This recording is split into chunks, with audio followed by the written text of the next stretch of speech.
Selamat malam Bapak, Ibu, dan saudara-saudara yang terkasih.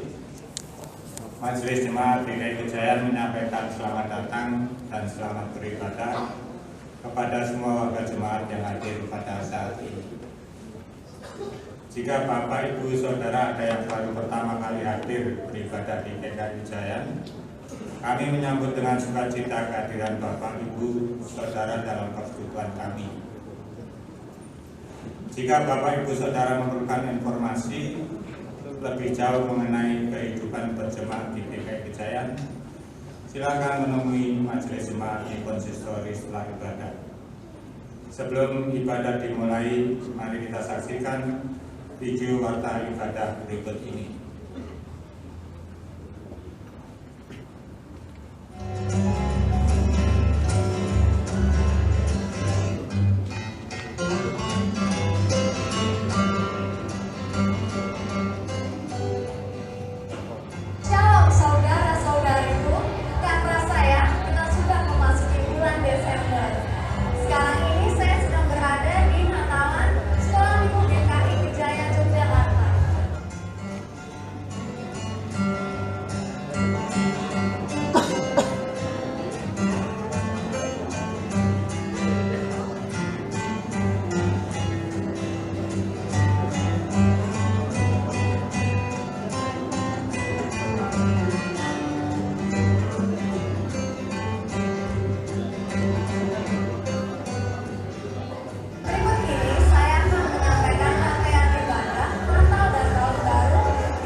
Pembagian inklusif pada hari ini dengan tema menanti Dia dalam Kemurnian Hidup. Pelayan firman Pendeta Berhoser Bengen Tambunan dari GKI Ampera.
puji dan syukur kepada Allah karena atas perkenannya damai sejahtera memerintah dalam hati kita dan perkataan Kristus beserta perbuatannya diam di antara kita, sehingga dengan segala hikmat kita dapat berperilaku dalam teladan Kristus. Shalom. Shalom. Kita berkumpul kembali sore ini pada masa Advent ketiga dalam suasana etnik Indonesia Timur, terdiri dari Maluku, Nusa Tenggara Timur, Papua, dan Sulawesi.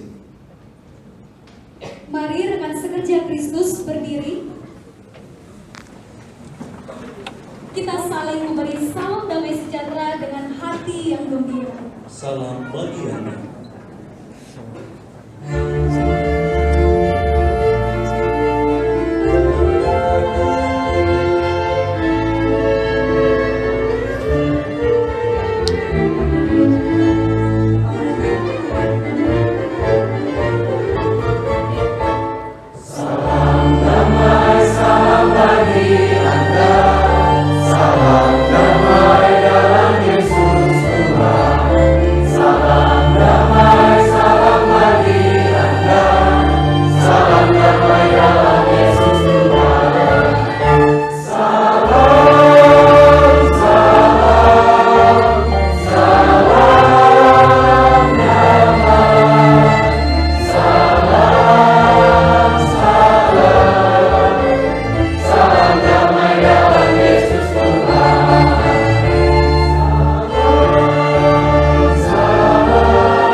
Kidung Jemaat 85 bait 1 dan 5, kusongsong bagaimana?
seminggu terakhir ini tentu banyak dosa dan pelanggaran yang kita lakukan dalam hidup kita.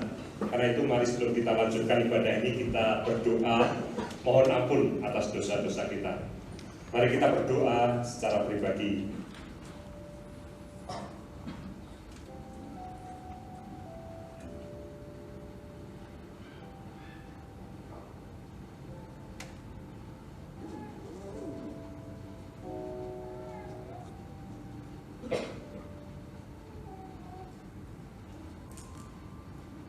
Bapa, inilah kami anak-anak tebusan-Mu yang seharusnya hidup kudus, tetapi dalam kenyataannya kami sering mengecewakan Tuhan melalui hidup kami yang penuh dengan dosa, melalui pikiran, melalui perbuatan, melalui ucapan kami, hati Tuhan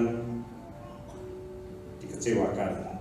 Ampuni kami ya Bapa, tolong kami Tuhan, supaya dalam hidup ini kami boleh hidup seturut dengan kehendak Tuhan, hidup kami boleh memuliakan Tuhan, melalui kami nama Tuhan boleh dimuliakan. Terima kasih ya Bapa untuk pengampunan yang Kau berikan dari waktu ke waktu untuk kami. Di dalam nama Tuhan Yesus Kristus kami memohon, kami bersyukur untuk kasih-Mu. Amin.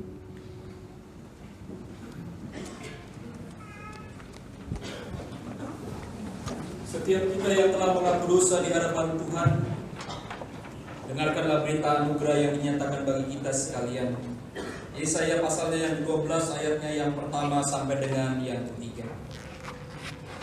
Pada waktu itu engkau akan berkata, aku mau bersyukur kepadamu ya Tuhan, karena sungguh pun engkau telah murka terhadap aku, tetapi murkamu telah surut dan engkau menghibur aku. Sungguh Allah itu keselamatanku, aku percaya dengan tidak gemetar. Sebab Tuhan Allah itu kekuatanku dan mazmurku, Ia telah menjadi keselamatanku. Maka kamu akan menimba air dengan kegirangan dari mata air keselamatan. Demikianlah berita anugerah dari Tuhan.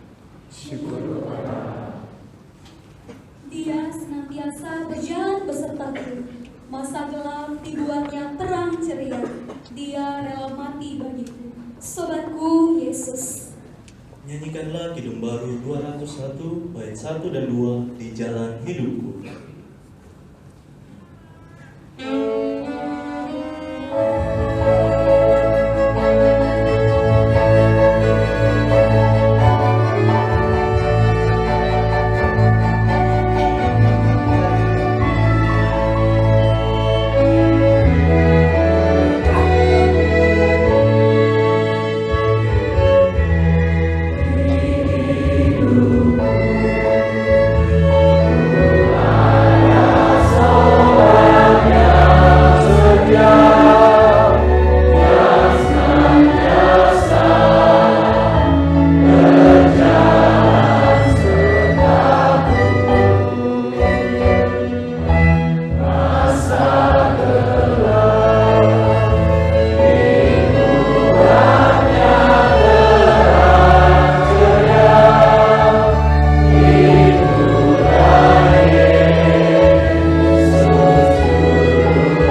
Saudara, marilah kita berdoa sebelum kita membaca dan merenungkan firman Tuhan.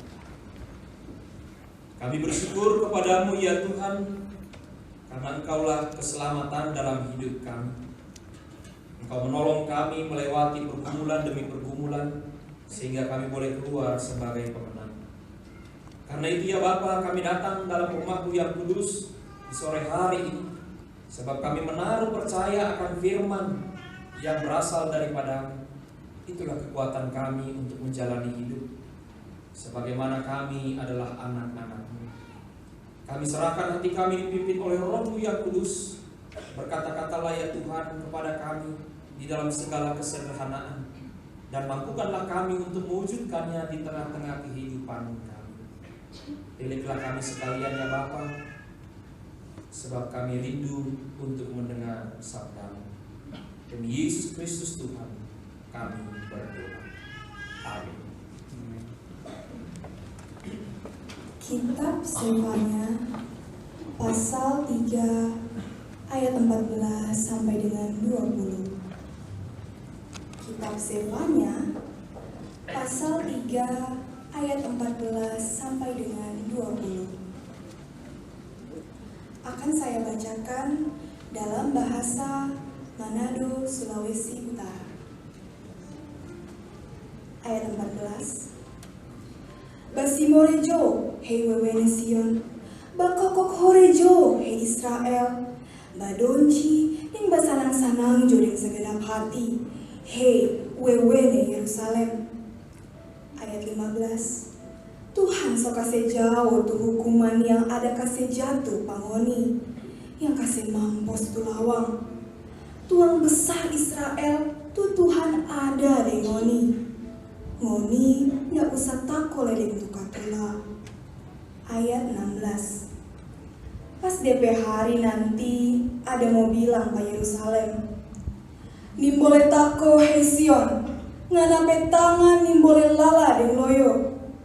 Ayat 17. Ngoni pe Tuhan Allah ada di tengah-tengah pangoni, sama deng pahlawan yang dah kasih menang pangoni. Jasimore karena ngana deng sanang, jabeking bae ulang pangana deng sayang, jabahura karena ngana deng badonci. Ayat 18. Sama deng hari basar, kita mau angkat tukatula dari pangoni, supaya ngoni yang dak usah lemo dapat beking malu. Ayat 19.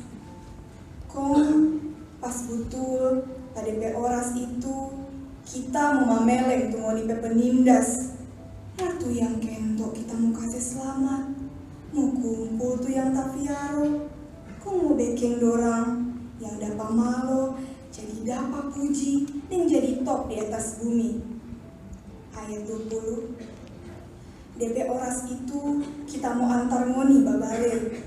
Tu waktu kita mau kumpul pangoni, karena kita mau bikin ngoni terkenal dan dapat puji di semua bangsa di bumi.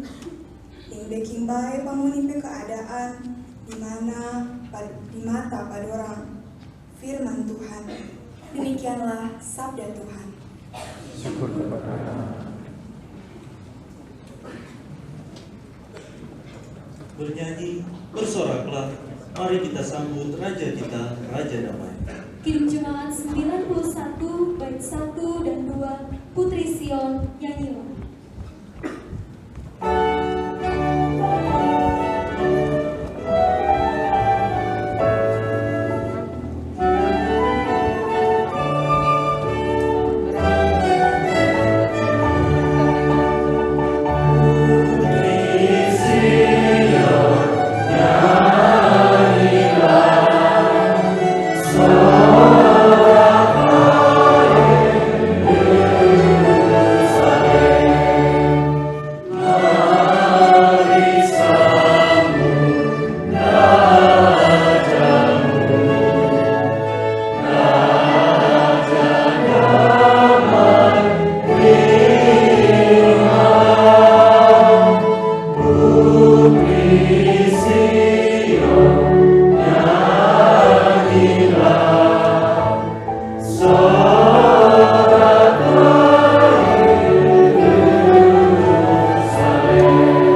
7 sampai dengan 18. Injil menurut kesaksian Lukas pasal 3 ayat 7 sampai dengan 18. Lalu ia berkata kepada orang banyak yang datang kepadanya untuk dibaptis, katanya, "Hai kamu keturunan ular beludak, siapakah yang mengatakan kepada kamu melarikan diri dari murka yang akan datang? Jadi hasilkanlah buah-buah yang sesuai dengan pertobatan. Dan janganlah berpikir dalam hatimu, Abraham adalah bapa kami. Karena aku berkata kepadamu, Allah dapat menjadikan anak-anak bagi Abraham dari batu-batu ini. Kapak sudah tersedia pada akar pohon, dan setiap pohon yang tidak menghasilkan buah yang baik akan ditebang dan dibuang ke dalam api." Orang banyak bertanya kepadanya, "Jika demikian, apakah yang harus kami perbuat?" Jawabnya, "Barang siapa mempunyai 2 helai baju, hendaklah ia membaginya dengan yang tidak punya. Dan barang siapa mempunyai makanan, hendaklah ia berbuat juga demikian." Ada datang juga pemungut-pemungut cukai untuk dibaptis, dan mereka bertanya kepadanya, "Guru, apakah yang harus kami perbuat?" Jawabnya, "Jangan menagih lebih banyak daripada yang telah ditentukan bagimu." Dan prajurit-prajurit bertanya juga kepadanya, "Dan kami, apakah yang harus kami perbuat?" Jawab Yohanes kepada mereka, "Janganlah merampas, dan jangan memeras, dan cukupkanlah dirimu dengan gajimu." Tetapi karena orang banyak sedang menanti dan berharap, dan semuanya bertanya dalam hatinya tentang Yohanes, kalau-kalau ia adalah Mesias, Yohanes menjawab dan berkata kepada semua orang itu, "Aku membaptis kamu dengan air, tetapi ia yang lebih berkuasa daripadaku akan datang dan membuka tali kasutnya pun aku tidak layak. Ia akan membaptis kamu dengan Roh Kudus dan dengan api. Alat penampi sudah di tangannya untuk membersihkan tempat pengirikannya dan untuk mengumpulkan gandumnya ke dalam lumbungnya. Tetapi debu jerami itu akan dibakarnya dalam api yang tidak terpadamkan." Dengan banyak nasihat lain, Yohanes memberitakan Injil kepada orang banyak. Demikianlah Injil Yesus Kristus. Berbahagialah saudara yang mengasihi Allah dengan hidup menurut jalan yang ditunjukkannya dan berpegang pada perintahnya. Maranatha.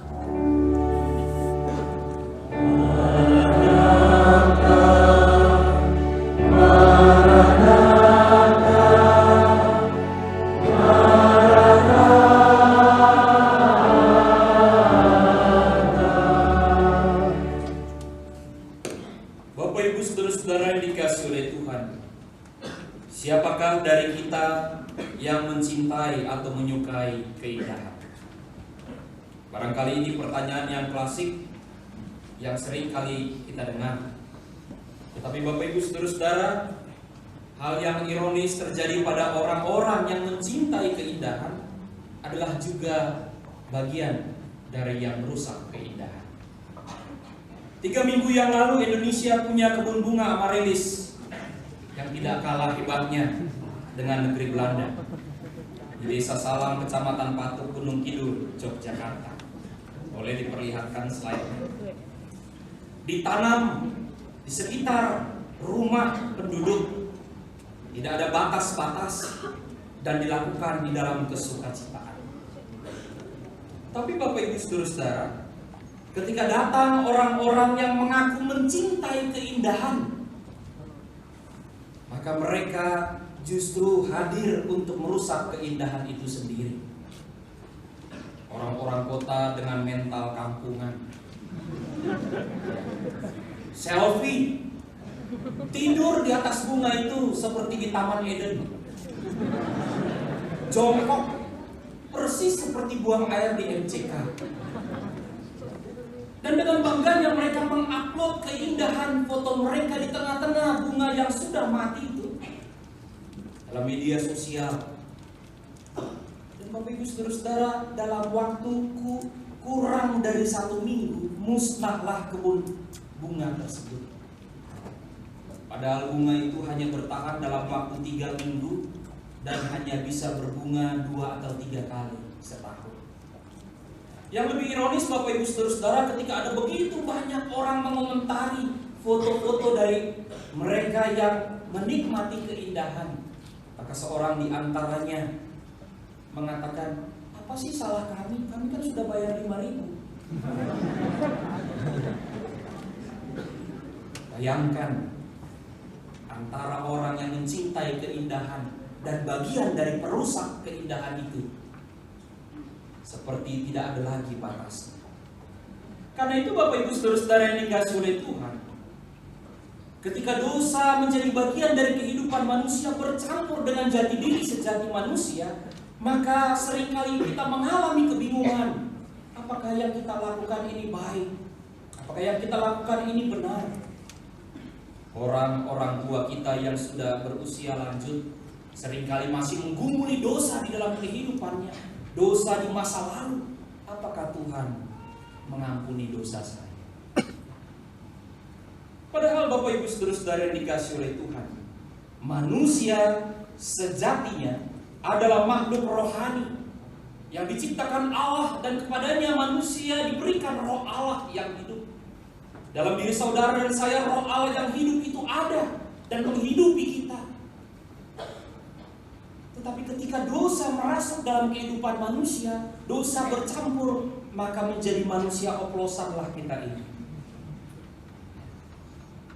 Rasul Paulus bahkan juga menggumuli bagian dosa di dalam kehidupannya. Justru dalam suratnya kepada jemaat Tuhan di kota Roma, dia menegaskan, Roma pasal yang ke-7 ayat yang ke-15 sampai dengan 20 saya akan bacakan. Sebab apa yang aku perbuat, aku tidak tahu. Karena bukan apa yang aku kehendaki yang aku perbuat, tetapi apa yang aku benci itu yang aku perbuat. Jadi jika aku perbuat apa yang tidak aku kehendaki, aku menyetujuinya, bahwa hukum Taurat itu baik. Kalau demikian, bukan aku lagi yang memperbuatnya, tetapi dosa yang ada di dalam aku. Sebab aku tahu bahwa di dalam aku, yaitu di dalam aku sebagai kehendak, memang ada di dalam aku, tetapi bukan hal berbuat baik. Sebab bukan apa yang aku kehendaki, yaitu yang baik yang aku perbuat, melainkan apa yang tidak aku kehendaki, yaitu yang jahat yang aku perbuat. Jadi jika aku berbuat apa yang tidak aku kehendaki, maka bukan lagi aku yang memperbuatnya, tetapi dosa yang diam di dalam aku. Saudara yang dikasihi oleh Tuhan, betapa Rasul Paulus menggumuli apakah yang saya perbuat ini baik atau tidak. Banyak orang-orang muda seringkali rindu dengan kekasihnya, tapi begitu ketemu berantem ujung-ujungnya.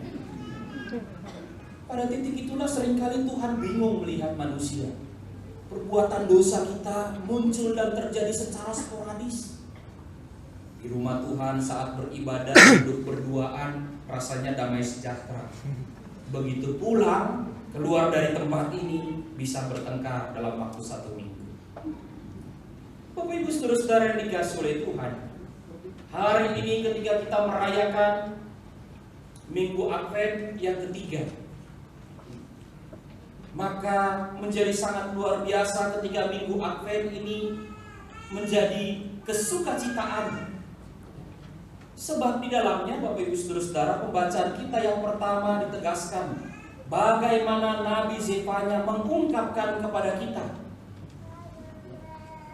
berita sukacita yang diberikan kepada bangsa Yehuda, mereka yang ada di dalam pembuangan, mereka yang selalu bertanya-tanya, sampai kapankah kami menerima kemarahan Tuhan?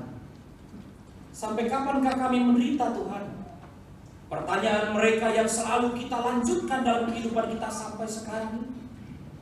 Ketika kita mengalami sakit berkepanjangan, kita bertanya, Tuhan, sampai kapan kami menderita? Sampai kapan kami harus menanggung akibat dosa? Tetapi dalam minggu Advent yang ketiga ini, Bapak Ibu Saudara yang dikasihi oleh Tuhan, Nabi Zefanya mengungkapkan kepada kita ada berita sukacita tentang keselamatan yang Tuhan nyatakan kepada umatnya. Berita sukacita yang mau menegaskan bahwa Allah ada di antaramu sebagai pahlawan yang memberi kemenangan. Ungkapan Nabi Zefanya ini yang dikatakan kepada kita sesungguhnya mau menegaskan bahwa puncak dari karya Allah bukanlah jatuhnya hukuman pada diri manusia yang berdosa. Puncak karya Allah bukanlah terletak pada kemarahannya yang meluap-luap dalam hidup manusia.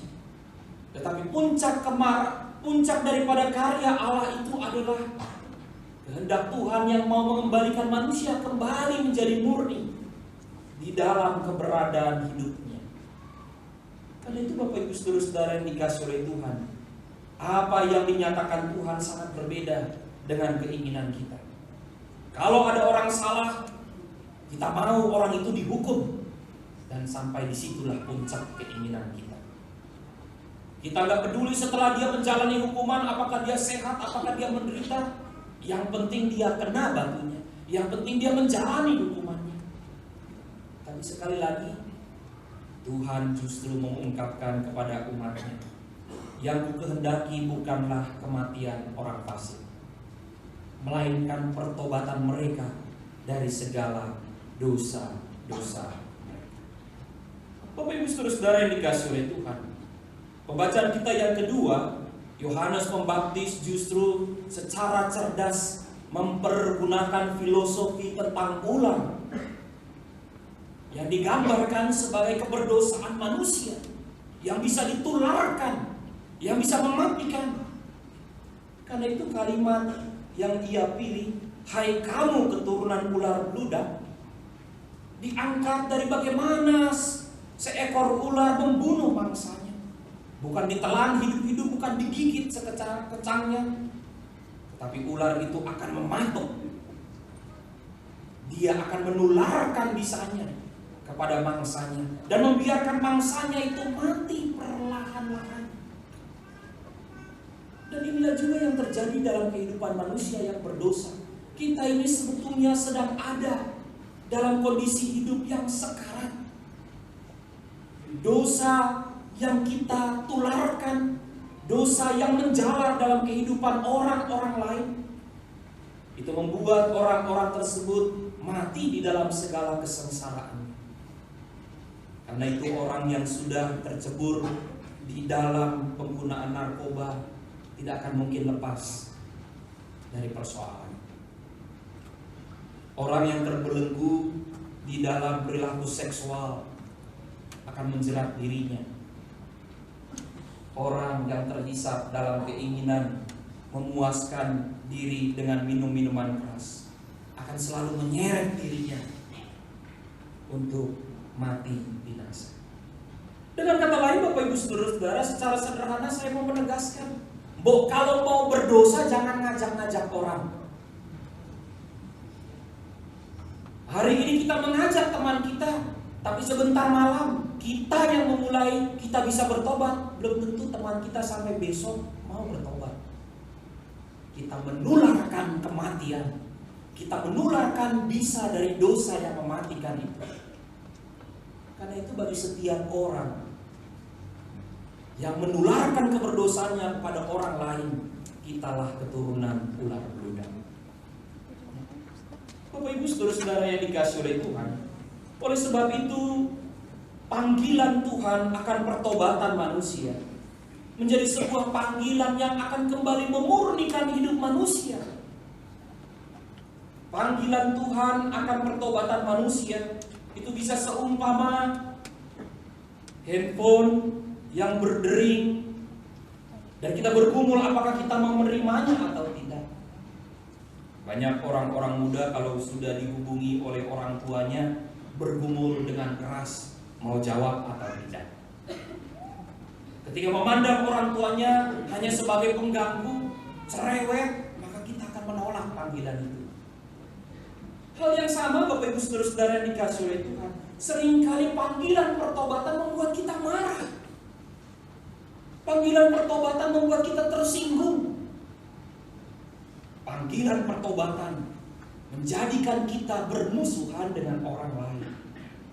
Padahal Tuhanlah yang memanggil kita. Karena itu Bapak Ibu Saudara-saudara yang dikasihi oleh Tuhan, panggilan Tuhan sekali lagi bertujuan memurnikan hidup manusia. Sebab dosa dalam diri kita menjadikan sebuah kompleksitas daripada motif manusia. Dalam pikiran, perbuatan, keinginan. Barangkali niat kita baik, kita mau melayani. Tetapi motif kita bisa berbeda, bisa dibalut oleh dosa itu sendiri. Barangkali kita menjadi sangat bersemangat untuk membangun persekutuan, tetapi kita mengalami komplikasi dari motif, sehingga ada orang yang tersinggung karena upaya yang kita lakukan. Karena itu Bapak Ibu Saudara-saudara yang dikasihi oleh Tuhan, panggilan Tuhan untuk pertobatan sesungguhnya harus dijawab di dalam 3 sikap yang berbeda. Sikap yang pertama adalah menyatakan kesediaan ya. Kesediaan untuk masuk di dalam pertobatan kita itu menjadi sebuah langkah awal pemurnian hidup manusia. Sebab jati diri kita yang sesungguhnya bukanlah dikenal orang karena nama, tapi prinsip-prinsip hidup yang kita miliki. Komitmen, keyakinan, iman, itu yang ada dalam diri kita dan itu yang dikenal orang ketika mereka melihat sosok diri kita masing-masing. Lantas ketika semua prinsip-prinsip itu berubah, kita melakukan hal yang jahat, maka orang tidak mengenal diri kita lagi.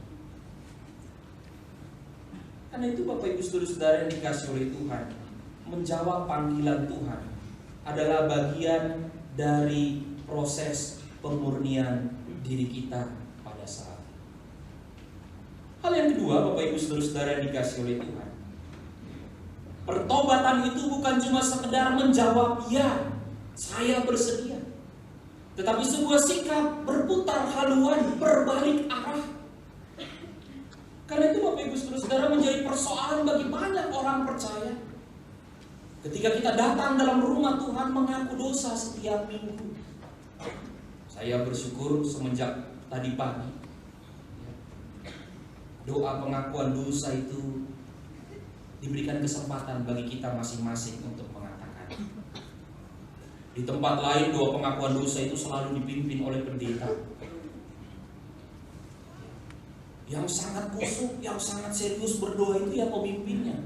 Nggak ngerti saudara yang duduk antara ngantuk, antara nggak dengar. Jadi sebetulnya siapakah yang sungguh-sungguh meminta pengampunan daripada Tuhan? Saya memegang sebuah teologi bahwa kita yang mengaku dosa itu adalah urusan pribadi kita dengan Tuhan. Sebab keselamatan yang diberikan Tuhan adalah keselamatan yang ditujukan kepada setiap pribadi. Mohon maaf nggak bisa dititip. Ya.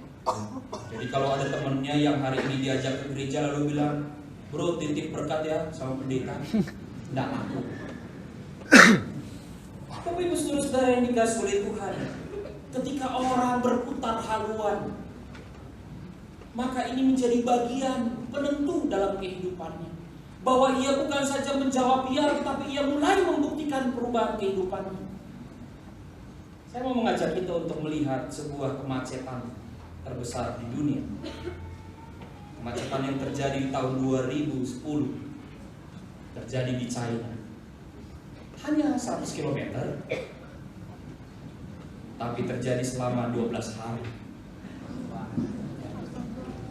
Jadi saudara, kalau saudara ada kemacetan di kota Yogyakarta ini langsung menjadi naik tensi darah, bertobatlah, belum apa-apa. Dan perhatikan kemacetan itu, jalan di sebelahnya itu kosong, Bapak Ibu Saudara. Tidak ada orang yang mau berputar haluan. Mereka mengikuti jalan yang membuat mereka menderita. Dan entah berapa lama mereka akan keluar dari sana. Mereka tidak memilih jalan untuk kembali. Saya barangkali memilih inilah kemacetan kebodohan. Sebab di ujung jalan itu rupanya bottleneck. Dari sekian puluh jalur, tiba-tiba di ujungnya setelah pembayaran tinggal 2 jalur yang bisa dilewati.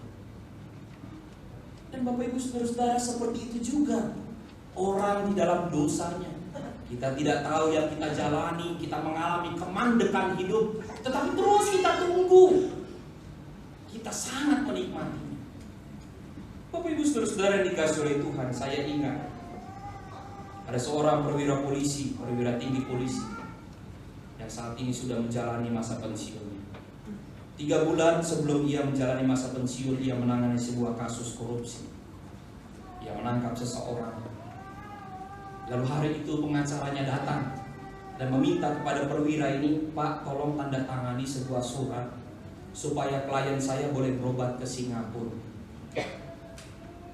Kalau Bapak sedia tanda tangan, kami bersedia mencairkan dananya dan memberikan 1 miliar buat Bapak." Polisi ini, perwira polisi ini menggumuli luar biasa. Sebentar lagi saya pensiun. Saya mau meninggalkan jabatan saya di dalam sebuah kejelasan sikap. Karena itu hari itu dia mengatakan dengan tegas, "Tidak, saya tidak bersedia." Bapak Ibu Saudara-saudara yang dikasihi oleh Tuhan, selang 1 minggu kemudian pengacara itu datang lagi kepada perwira polisi, "Pak, tolonglah. Bahkan kami bersedia menaikkannya menjadi 2 miliar. Saudara perwira ini mulai berpikir, sehingga jawabannya tidaklah setegas yang pertama. Sekalipun dia masih mengatakan tidak. Lalu Bapak Ibu Saudara, minggu berikutnya pengacara itu datang kembali kepada perwira ini dan mengatakan, "Pak, tolonglah, atau berapa yang Bapak minta, kami akan upayakan. Gak usah dijawab sekarang, Pak, besok kami akan tunggu jawabannya." Bapak Ibu Saudara yang dikasihi oleh Tuhan, pergumulan polisi ini justru menjadi sebuah pergumulan yang menyesakkan dirinya. Saya ingat betul di pagi hari, tatkala ia akan menjawab permintaan dari pengacara itu, dia menghubungi saya dan meminta, "Pak Pendeta, tolong doakan saya untuk satu persoalan." Dan setelah kami berdoa, Bapak Ibu Saudara, ini cerita yang dia katakan selanjutnya. "Setelah Pak Pendeta berdoa dengan saya di telepon, saya menemukan jawaban Tuhan melalui pembacaan firman Tuhan. Amsal pasal 30 ayat 8-9 berbunyi demikian. Jauhkanlah daripadaku kecurangan dan kebohongan. Jangan berikan kepadaku kemiskinan atau kekayaan. Biarkanlah aku menikmati makanan yang menjadi bagianku, supaya kalau aku kenyang, aku tidak menyangkalmu dan berkata, 'Siapa Tuhan itu?' Atau kalau aku miskin, aku mencuri dan mencemarkan nama Allah." Saudara, pembacaan Alkitab ini mendorong dia untuk memiliki sebuah jawaban yang pasti. Dan dengan tegas dia mengatakan, "Seandainya saya terima apa yang menjadi tawaran saudara, itu tidak membuat saya lebih kaya dari sekarang. Dan seandainya saya menolaknya, itu tidak membuat saya menjadi jauh lebih miskin dari sekarang. Jadi ini jawaban saya untuk terakhir kali, dan tidak usah kembali lagi. Saya tidak bersedia." Bapak Ibu Saudara, perwira ini mengatakan, "Pak Pendeta, bayangkan, setiap hari kami digoda, setiap hari kami ditantang. Entah berapa orang yang bisa menang, entah berapa orang yang tenggelam. Tapi dosa itu merasuk di dalam kehidupan, dan seolah-olah ketika itu dilakukan menjadi satu hal yang biasa terjadi." Karena itu Bapak Ibu Saudara yang dikasihi oleh Tuhan, pertobatan harus ditunjukkan di dalam pembuktian langkah kaki kita yang berjalan kembali pulang. Dan bagian yang ketiga, Bapak Ibu Saudara yang dikasihi oleh Tuhan, Bagaimana Yohanes Pembaptis juga mau menegaskan, pertobatan itu bukan cuma sekedar jawaban ya, bukan cuma sekedar berbalik arah, tetapi pertobatan itu adalah menghasilkan buah-buah pertobatan, gambaran dari kehidupan yang baru, dan kita membangun kehidupan kita di dalam Tuhan. Gambaran pertobatan yang akan menolong kita memampukan diri berjumpa dalam kemurnian hidup. Karena itu Bapak Ibu Saudara-saudara yang dikasihi oleh Tuhan, Yohanes Pembaptis mengatakan, barang siapa mempunyai 2 helai baju, hendaklah ia membaginya dengan yang tidak punya. Barang siapa mempunyai makanan, hendaklah ia berbuat juga demikian.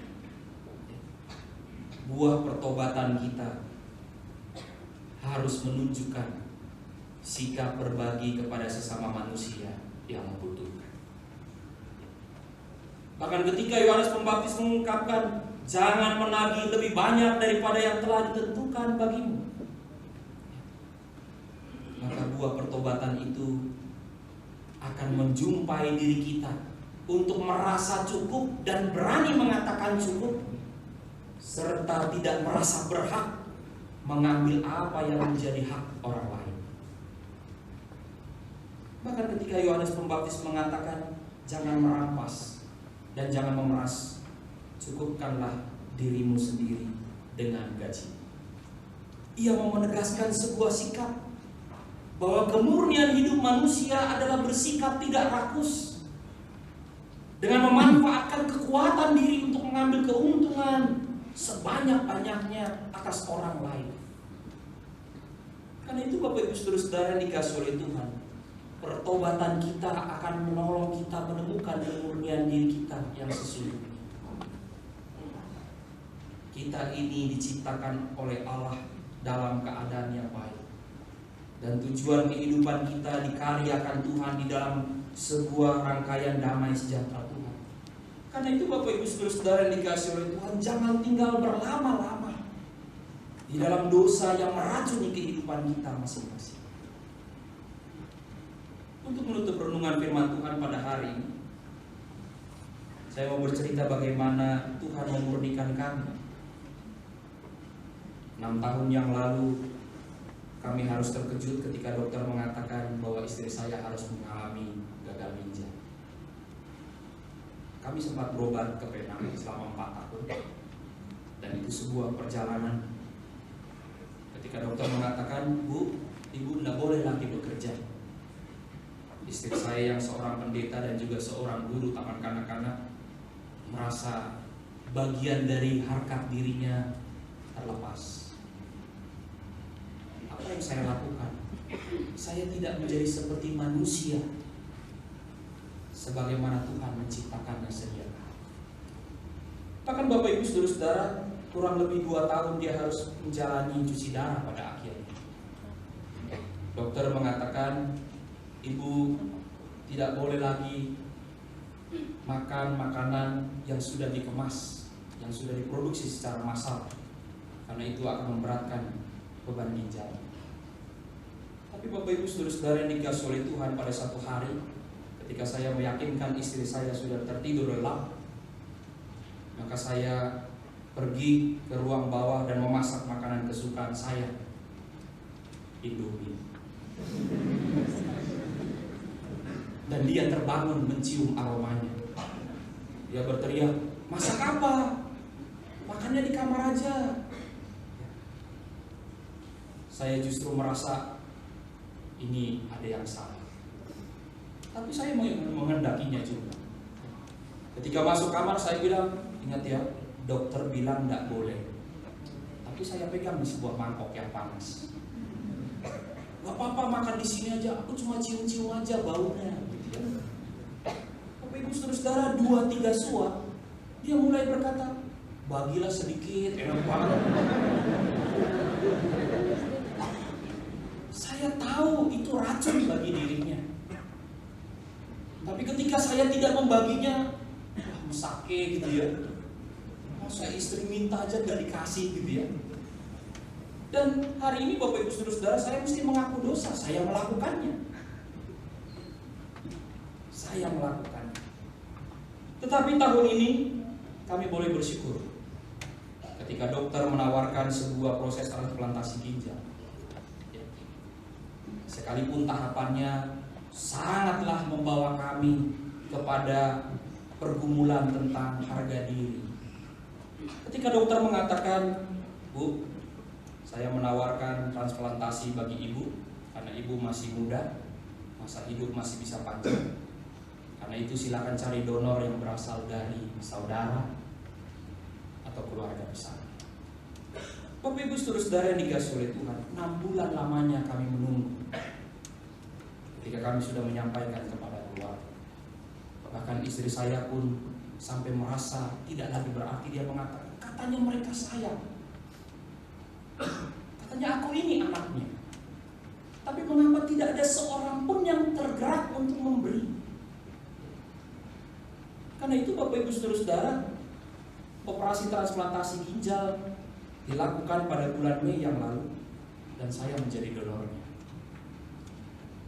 Saya betul-betul menemukan kemurnian hidup ketika saya memberi diri dan Tuhan memberkati pemberian itu. Tes pertama yang sangat sederhana adalah mengecek apakah saya punya kadar kolesterol, asam urat, dan gula darah yang tinggi. Padahal bobot saya 97 kilo. Pendeta GKI suka makan banyak.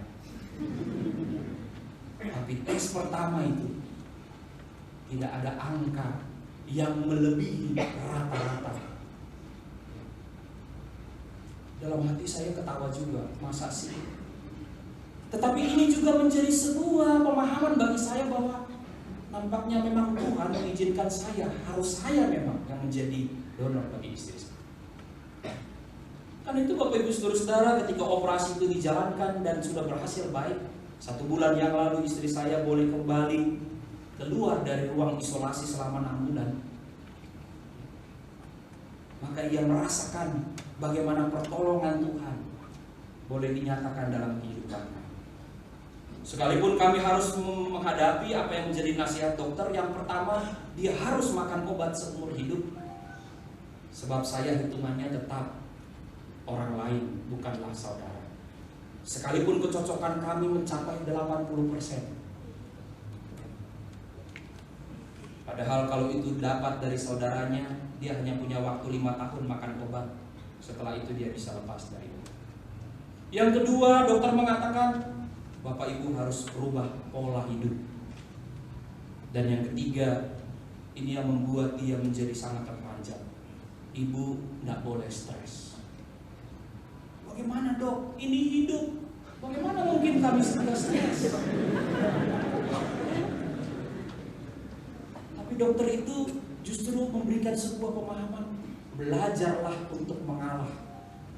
Dan membiarkan segala sesuatu itu bukan lagi menjadi milik kita yang harus kita atur. Biarkanlah dan percayakanlah itu kepada Tuhan.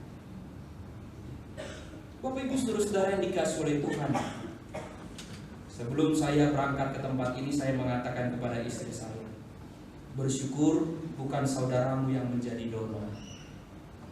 Sebab kalau itu yang terjadi, maka selalu ada kemungkinan mereka mengatakan, kalau bukan karena aku, kamu belum tentu hidup. Atau pasangannya mengatakan, kalau bukan karena pasanganku, maka istrimu belum tentu selamat.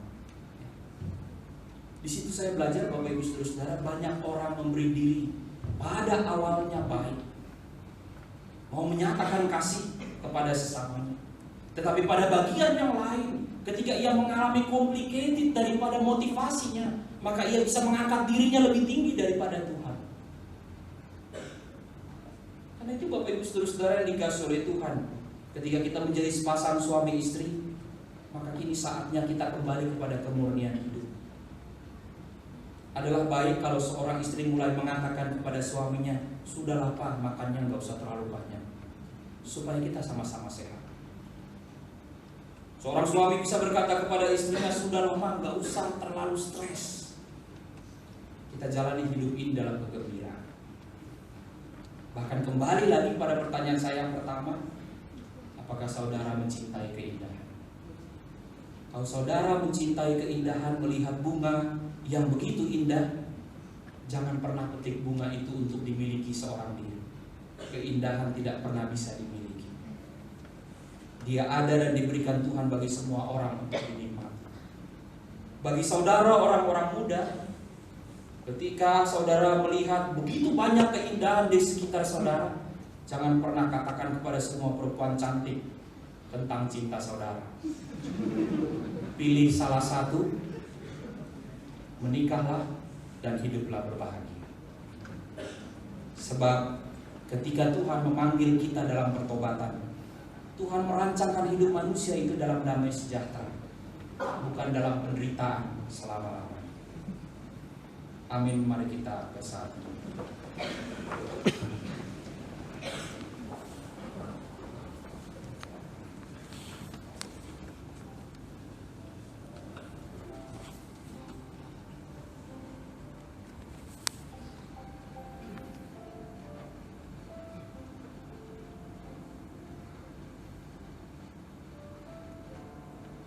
Hidup kita berharga bagi Allah,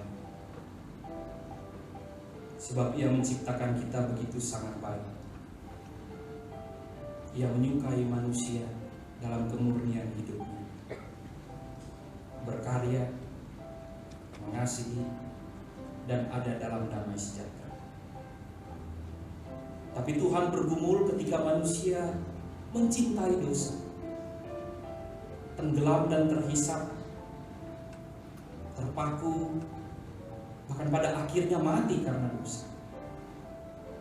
Tuhan merasa kehilangan ketika ada di antara manusia yang mati binasa di dalam segala dosa mereka.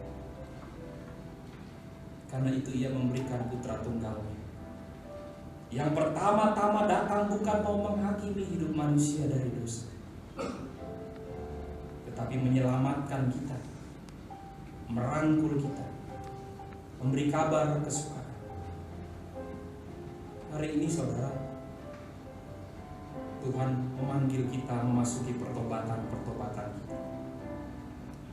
Tuhan menyatakan sukacita ketika kita mau mendengarnya. Karena itu sendekkanlah telinga, bukalah hati, ubahkanlah langkah. Sebab Tuhan yang berdiri adalah Allah yang selalu menuntun setiap orang pada kehidupannya yang berbahagia. Kami bersyukur kepada-Mu Tuhan, Engkau yang begitu baik memelihara hidup kami. Dalam pergumulan, kehancuran karena dosa, Engkau menilik kami dari tempat-Mu yang jauh, supaya kami Engkau selamatkan. Engkau tidak membiarkan kami menyia-nyiakan hidup, tetapi Engkau menghendaki kami menjadi berkat dimanapun kami ada. Bapa, bawalah kami kembali kepada jalan hidup kami masing-masing. Sebab setiap kami yang hidup, Engkau telah goreskan untuk berkarya, menjadi bagian dari karya kasih-Mu di tengah-tengah dunia ini. Karena itu ajarilah kami mensyukuri setiap hidup kami masing-masing. Terpujilah Engkau Tuhan, yang begitu baik merangkul kami, mengampuni kami, dan menyelamatkan kami. Demi Kristus kami berdoa. Amin.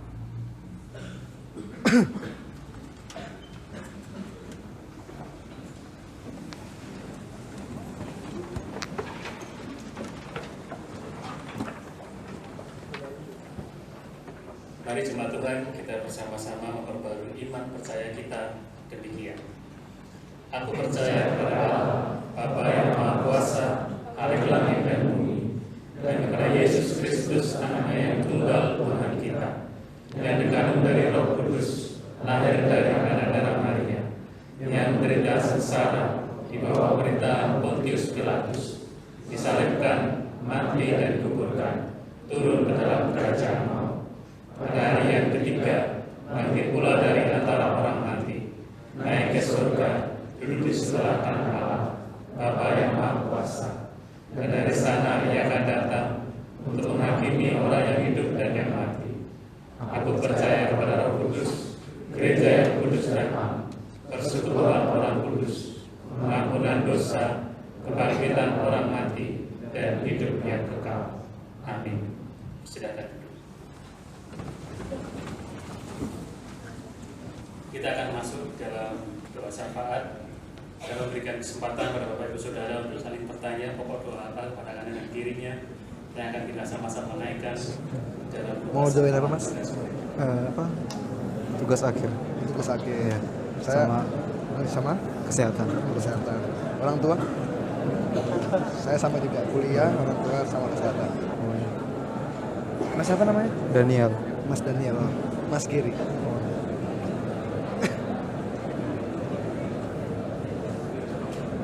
Mari kita membawa pokok-pokok doa yang sudah ada di dalam doa syafaat bagi saudara kita yang ada di sebelah kanan atau sebelah kiri kita. Mari kita berdoa.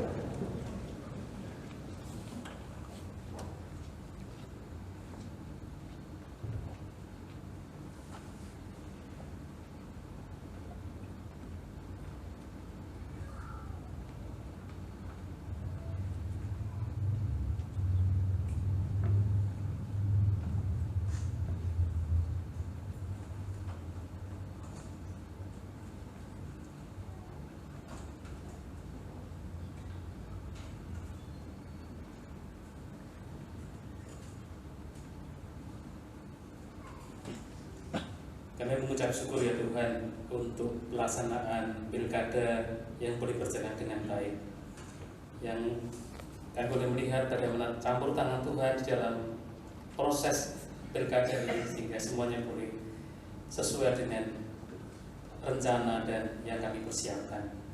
Bapa dalam surga, kami juga mengucap syukur untuk masa Advent yang boleh kami lalui sampai dengan Advent yang ketiga ini.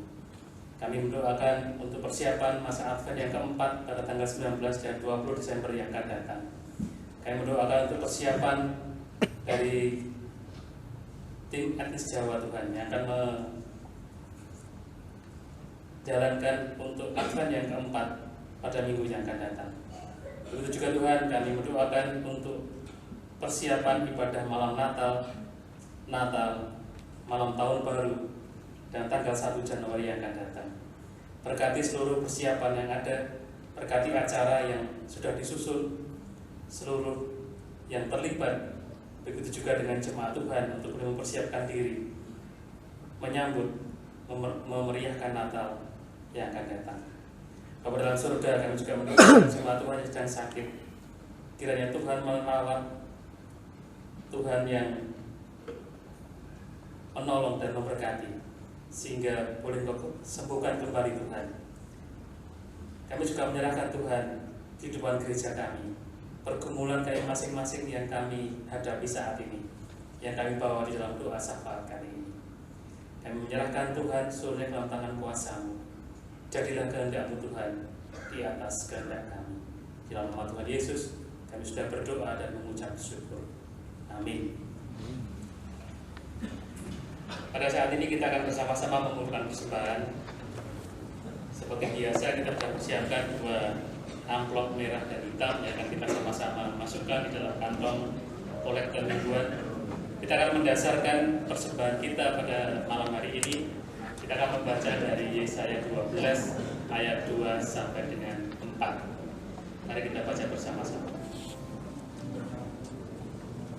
Sungguh Allah itu keselamatanku.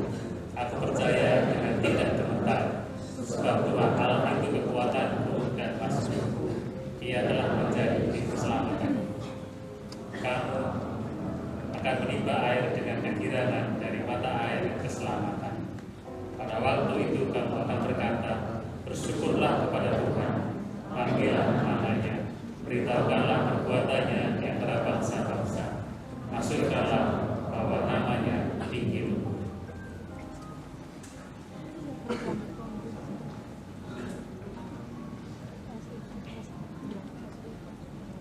Kita iringi pengumpulan persembahan kita dengan nyanyian pelengkap Kidung Jemaat 146 bait 1 dan seterusnya.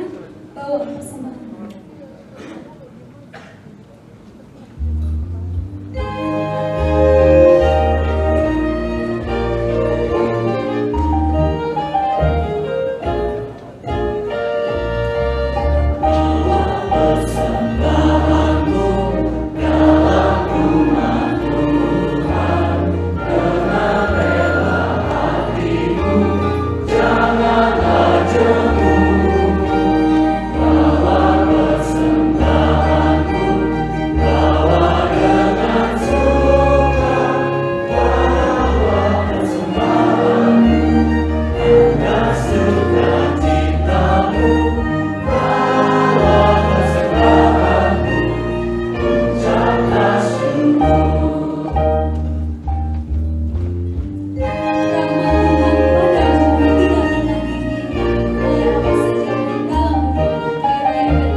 Jemaat yang terkasih dalam Tuhan, sebelum kita menaikkan doa persembahan kita, Majelis Jemaat menyampaikan bahwa amplop persembahan Natal sudah tersedia, sekarang bisa diambil di setiap pintu masuk dari gereja.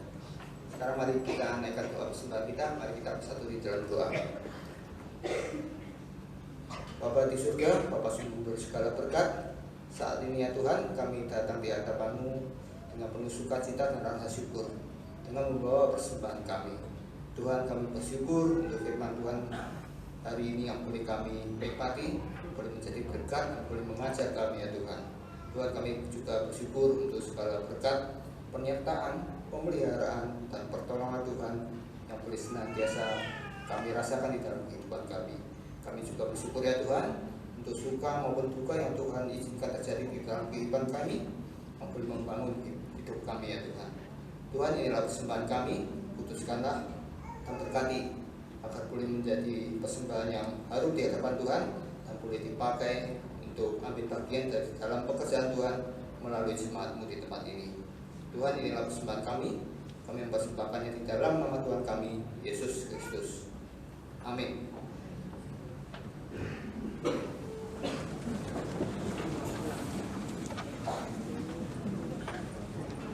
Sekarang kita akan masuk dalam fellowship. Saudara dalam kasih setia Kristus, pada hari ini adakah yang baru pertama kali mengikuti ibadah impresif?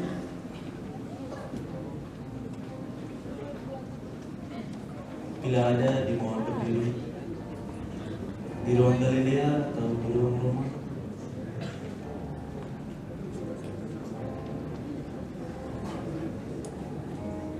Tidak ada?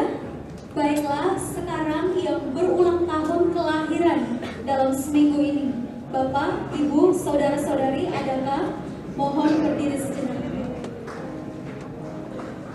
Yang ada di depan, yang selamat ulang tahun Tuhan Yesus memberkati. Selanjutnya yang berulang tahun pernikahan dalam seminggu ini, Bapak, Ibu, adakah?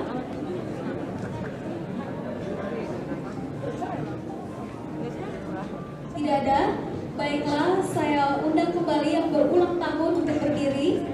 Mari sama-sama kita sambut saudara kita yang berulang tahun. Kita sama-sama nyanyikan Happy Birthday to you.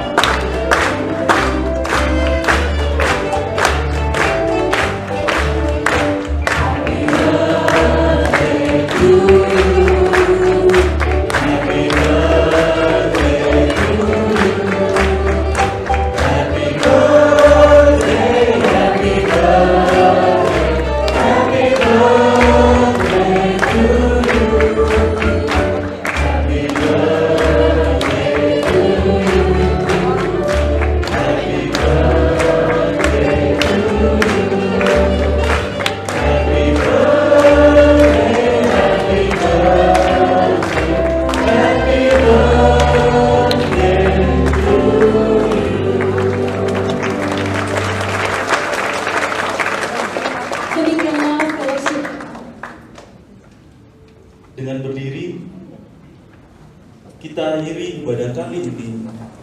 Hai, siarkanlah di gunung, siarkanlah di bukit, dan di mana saja kelahiran Al-Masih. Kidung Jemaat 120 bait 1 dan 3. Hai, siarkan di gunung.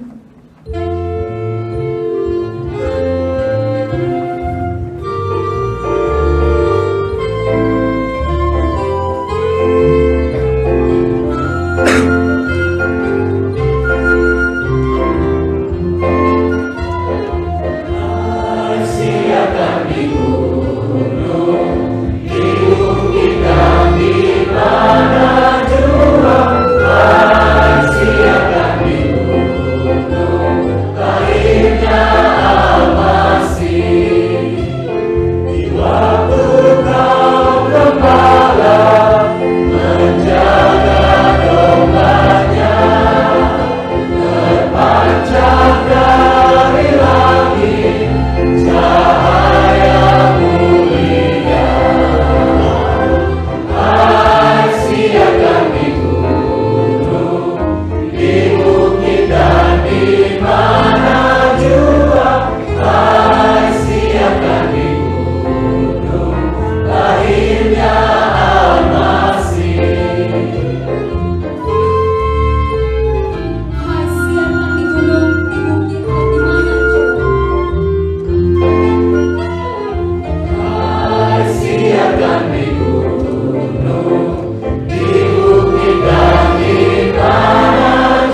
Pulanglah dalam damai sejahtera.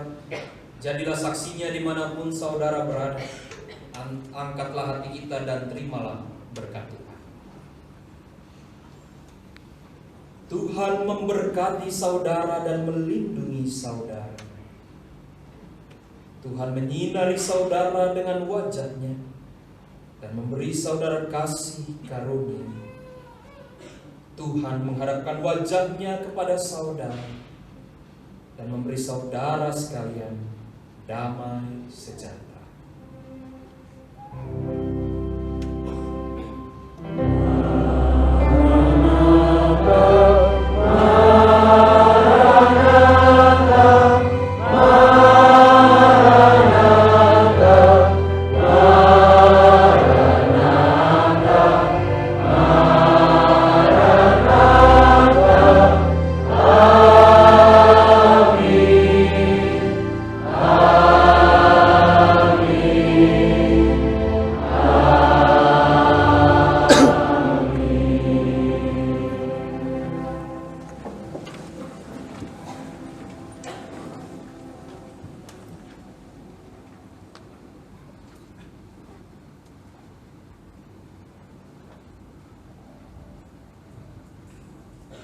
Ibadah telah usai, kita akan berjumpa kembali pada tanggal 20 Desember 2015 pada masa Advent keempat. Marilah kita menabur kebaikan Tuhan yang telah kita terima kepada sesama manusia.